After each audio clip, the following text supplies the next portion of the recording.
আমাদের পুলিশ সদস্যদের সঙ্গে যদি কোনো মাদক ব্যবসায়ের যোগাযোগ থাকে, তাদের কোনো আশ্রয় দেয়, প্রশ্রয় দেয় বা কোনোভাবে তাদের সঙ্গে সংস্রব থাকে, তার বিরুদ্ধেও কঠিন ব্যবস্থা নেওয়া হবে। পুলিশ যদি মাদকাসক্ত কেউ থাকে, তাহলে তাকে দিয়ে কোনো পুলিশিংই হবে না এবং সে এক কথায় আমাদের পুলিশের জন্য বোঝা স্বরূপ। কাজে আমি তাকে ইলিমিনেট করার জন্য বিভাগীয় ব্যবস্থা নিয়ে পুলিশ থেকে আউট করে দেওয়ার জন্য ব্যবস্থা করব, যেটা আমি ইতিমধ্যে বরিশাল রেঞ্জ থেকে এসেছি। সেখানে কিন্তু 5 জনকে এরকম চাকরি যাওয়ার পথে আমি রেখে এসেছি। তো এখানেও ঘোষণা দিলাম। আর একটা বিষয় আমি বলতে চাই যে আমাদের পুলিশ সদস্যদের সঙ্গে যদি কোনো মাদক ব্যবসায়ের যোগাযোগ থাকে, তাদের কোনো আশ্রয় দেয়, প্রশ্রয় দেয় বা কোনোভাবে তাদের সঙ্গে সংস্রব থাকে, তার বিরুদ্ধেও কঠিন ব্যবস্থা নেওয়া হবে। নগদ নিয়ে এলো হার না মানা হার অফার। সর্বনিম্ন 10,000 টাকা রেমিটেন্স নগদে পাঠালে থাকছে স্বর্ণের হার জেতার সুযোগ।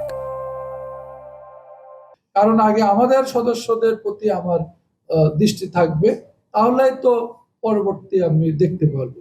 এবং দ্বিতীয় কথা বলি যে মাদকের যে বিষয়গুলি বললেন, আমরা পুলিশ যেটা ধরি আসলে ক্যারিয়ার যেটা, কিন্তু মূল বিষয় থাকে মাদকের ব্যবসার সঙ্গে কারা ইন্ধন দিচ্ছে, কারা এখানে মূলধন খাটাচ্ছে, কারা এক কথায় মাদকের হোতা, গডফাদার। আপনারা জানেন তারা তো ক্যারিয়ার না, ধরাছোঁয়ার বাইরে থাকে।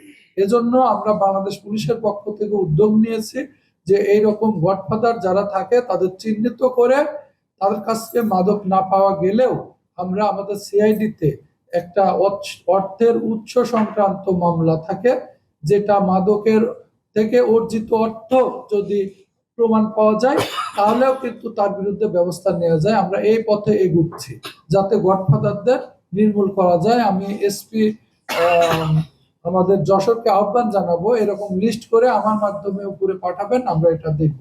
এবং এইটা যদি আপনাদের মাধ্যমেও সমাজ জানে তাহলে দেখবেন অনেকে এই পথ থেকে দূরে থাকবে। এটা একটা বিষয়।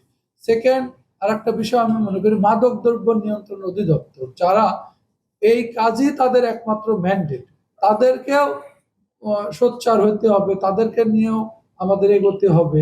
আর এরপরে আমি বলতে চাই যে সামাজিক আন্দোলন যেটা বললেন, আসলে এই মাদকের বিষয় নিয়ে যদি সামাজিক আন্দোলন আমরা গড়ে তুলি, যে মাদক সমাজকে ধ্বংস করে ফেলছে, আমাদের দল মত নির্বিশেষে প্রতিটি সচেতন নাগরিকই যদি সোচ্চার হয়, তাহলেও একটা বড় উদ্যোগ নেওয়া হবে বলে আমি মনে করি, যেটা বাংলাদেশ পুলিশ, যশোর পুলিশ নেতৃত্বের স্থানে আমি দেখতে চাই।